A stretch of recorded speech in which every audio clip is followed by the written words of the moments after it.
Prophet Muhammad, peace be upon him, sent his followers in all directions. He sent them not to militarily conquer the world, but merely to spread the message to all those who were absent. But at the same time, the Muslims were being surrounded by world powers. And books of history show us that on the eastern side, the Persian Empire, the Sassanid dynasty, attacked the Muslims, and the young fledgling nation responded and overthrew the Sassanid dynasty. From the north came the powerful Byzantine Romans.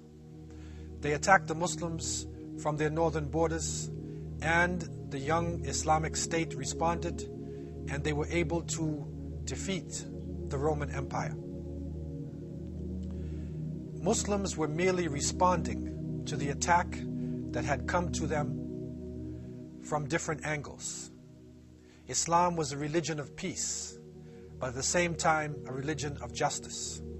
And so therefore Muslims responded to defend themselves and also for the right to spread their message throughout this planet. It is reported in 642 AD that a small force of believers entered into Egypt under the leadership of Amr ibn al-As radiallahu an, and they were able to overthrow an unpopular Byzantine Roman leadership with popular support. The people of Egypt defended the Muslims and opened up the way for them everywhere they went.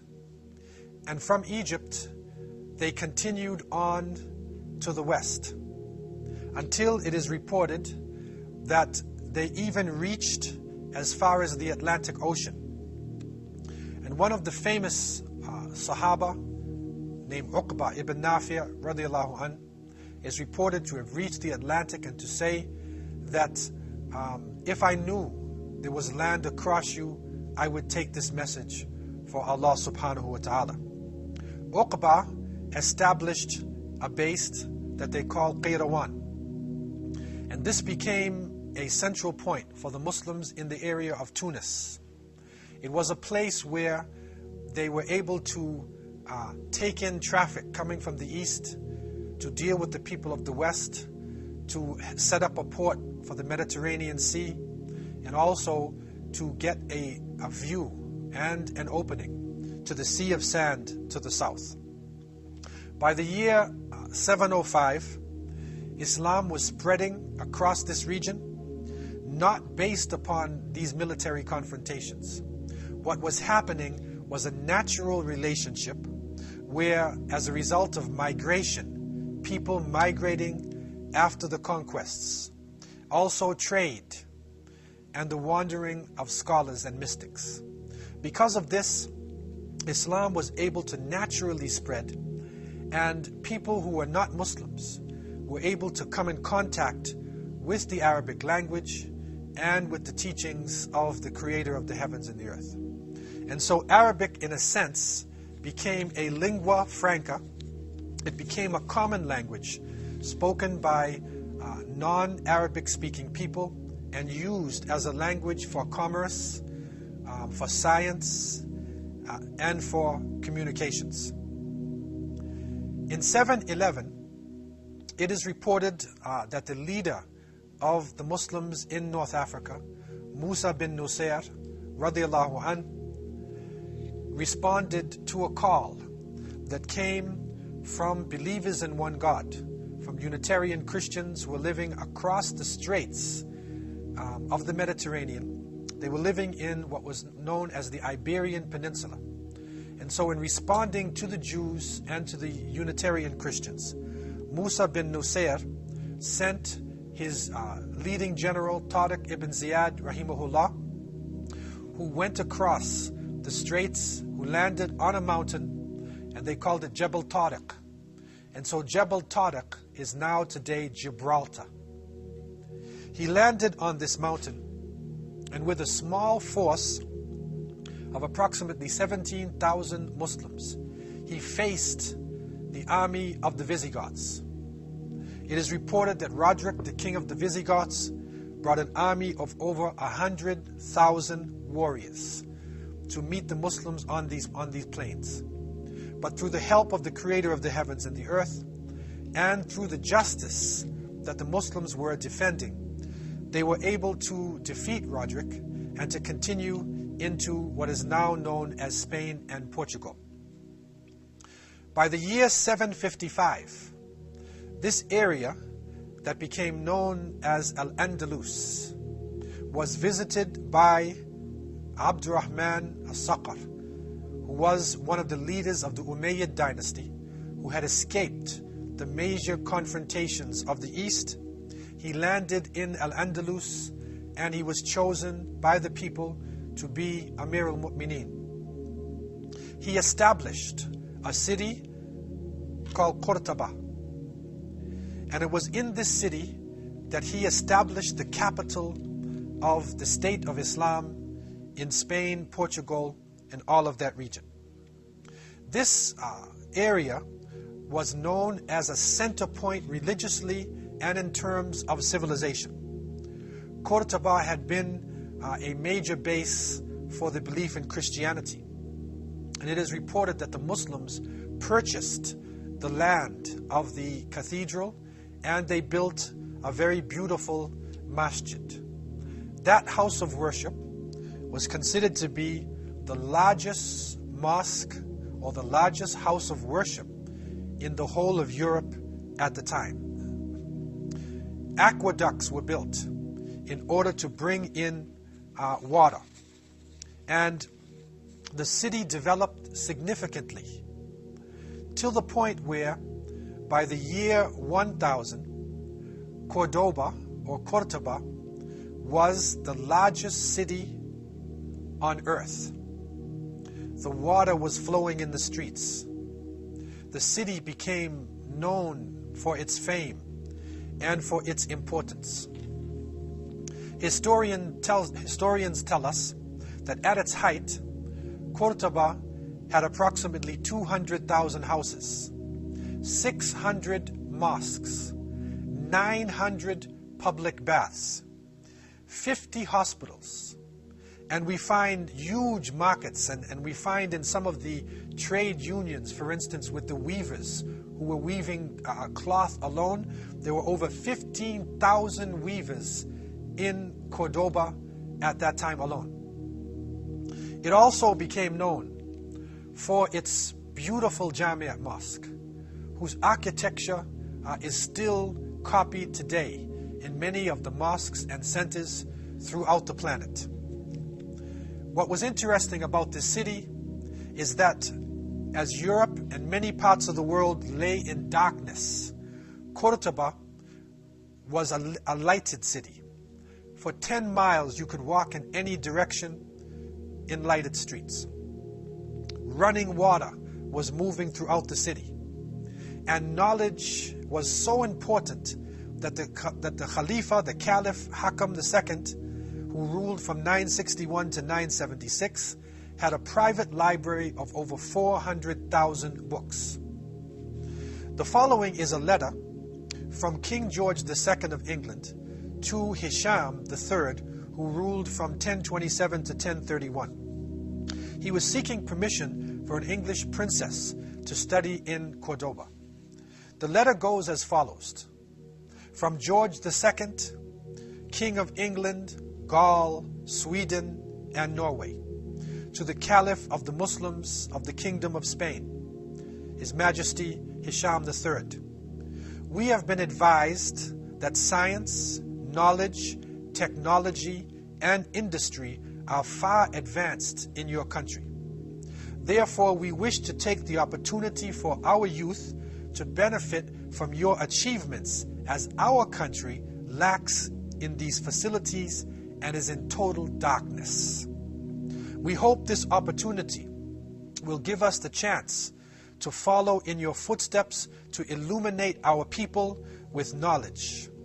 My niece, Princess Dobant, and a group of noble English girls seek the favor of your academic staff, with the honor of your favor, to bestow upon us the opportunity to achieve our goal.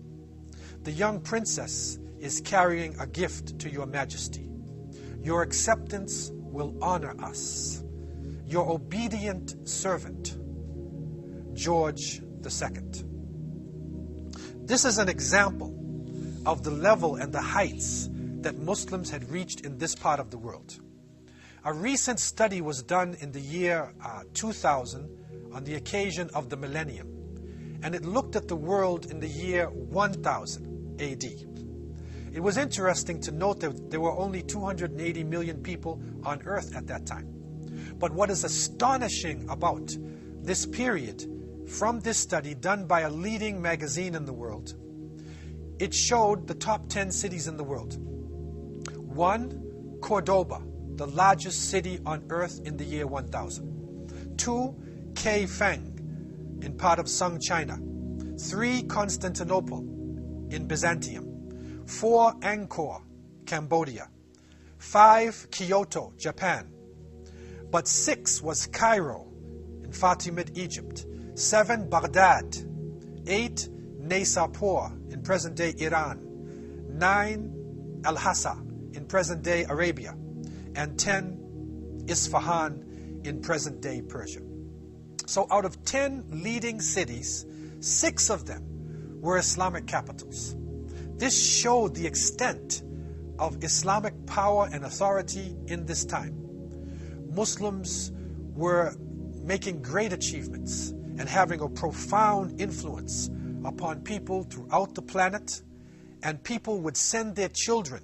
They would go to the universities of Islam, not only in Al-Andalus, but also in North Africa, in Qayrawan, in Cairo, in Baghdad, anywhere in the Muslim world to gain an education. They would treasure learning the Arabic language in the same way that people go to the great universities in London, in Paris, in the United States, in order to raise their academic level. And so Muslims played a powerful role in this planet, and these cities went down in history as some of the major areas of achievement. Cordoba, known as Cordoba, was the largest city on earth. In it were great scholars, technology, science, high culture, philosophy. It was the leader of the world in many different areas.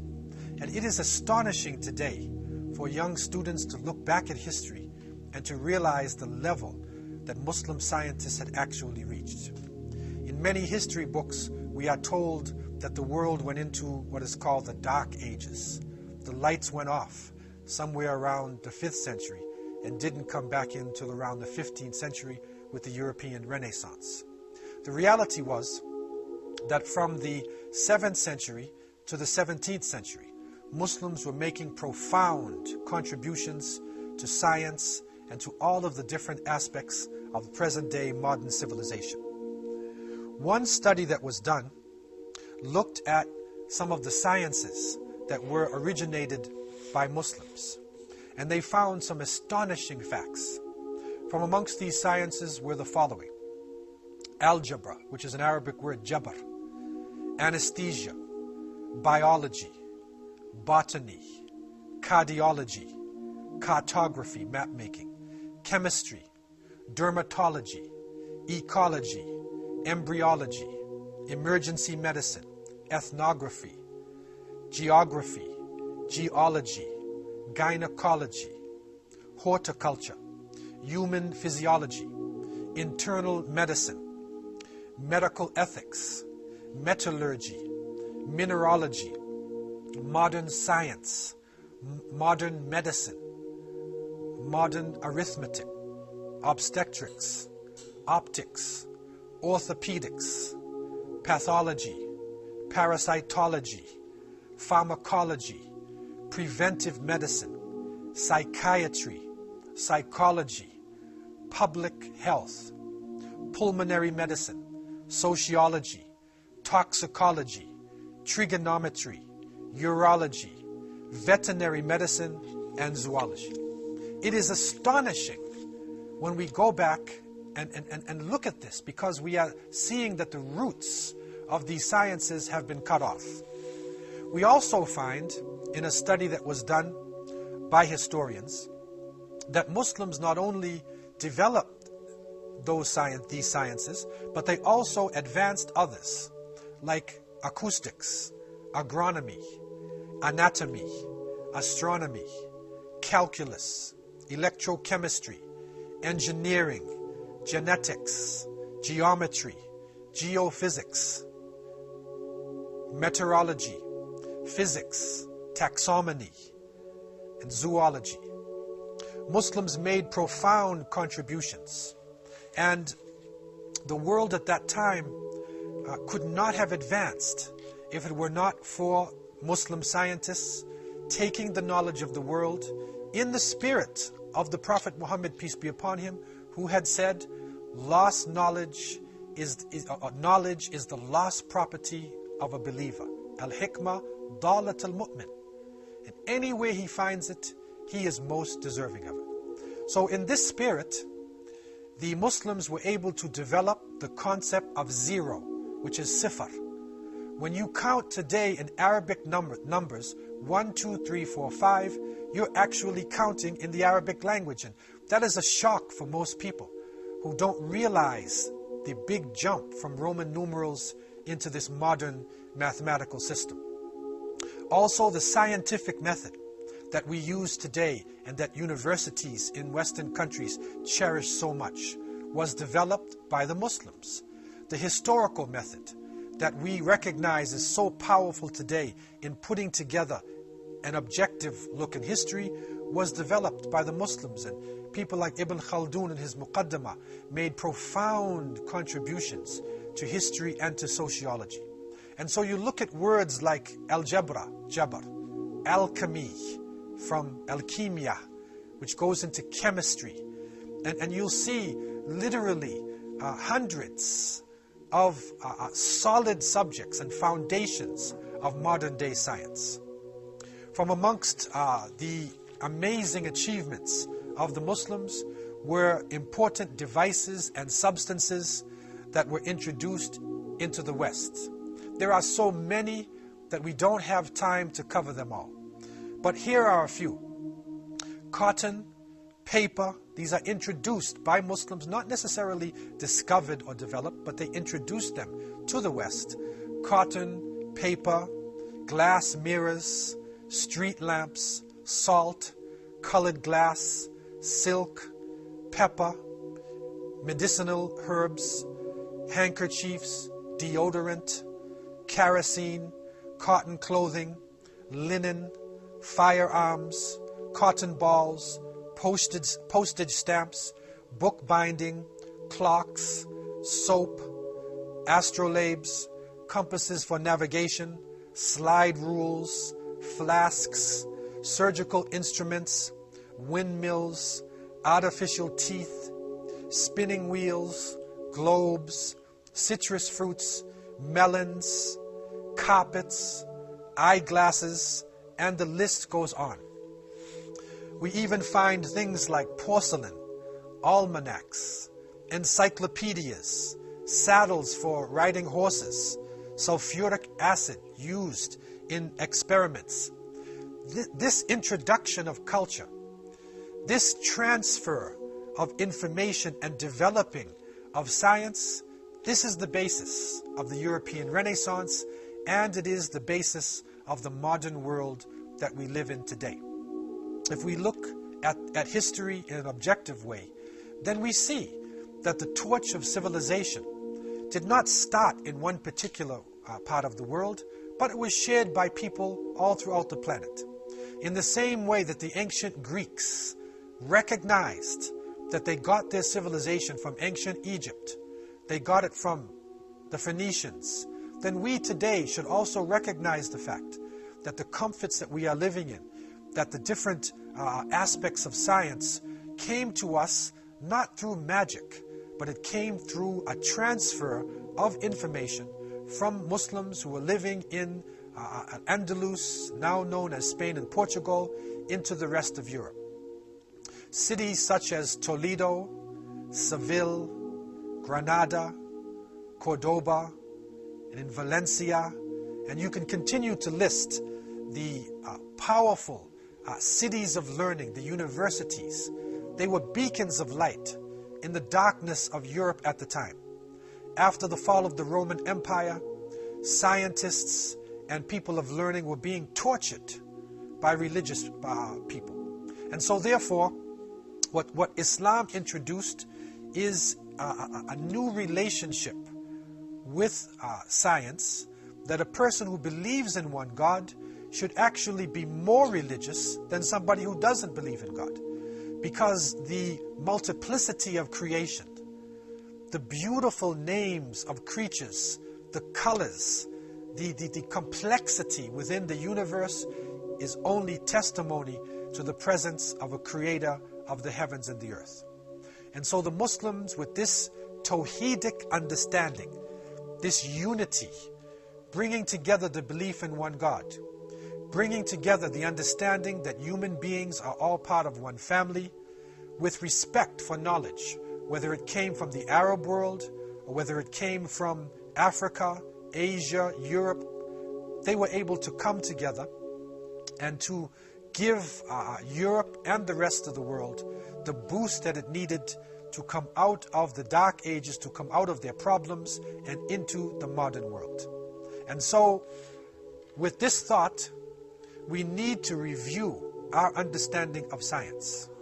We need to appreciate that the Arabic language and Muslims living in Spain and Portugal, known as Andalus, Muslims living in Baghdad in Iraq, living in Cairo in Egypt, living in India, living in Africa, living all over the Muslim world, were literally the torch bearers of civilization. They were the ones who even preserved the philosophies of Aristotle and Socrates. They were the ones who were able to preserve the knowledge of the past and put it in such a form that people could use it in the modern world. It is said that Al-Kashani had a computer in the 15th century. And so the basis of the computer age, binary numbers, the concept of zero, this was developed by Muslims. And the contributions of Muslims to technology has not ended with the 17th century. Up until today, Muslims are making profound contributions to computer technology, to engineering, to science, and to all aspects of learning. We in the world today need to keep this in our minds. We need to be able to unravel history, to go into those areas called dark areas and pull out the light.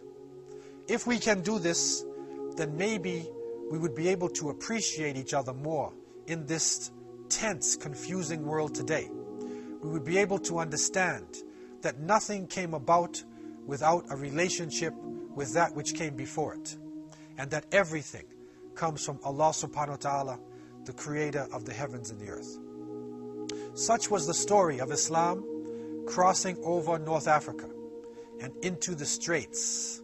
Jebel Tariq becomes Gibraltar, the land fair seeming for the planting of citrus fruits. And some people of language even look to the word Burtaqal. They look to this land of oranges because oranges and citrus fruits introduced into that part of the world were introduced by Muslims. And the citrus fruits were flourishing better than any other crop that they had. So it became a type of Ardul Burtaqal.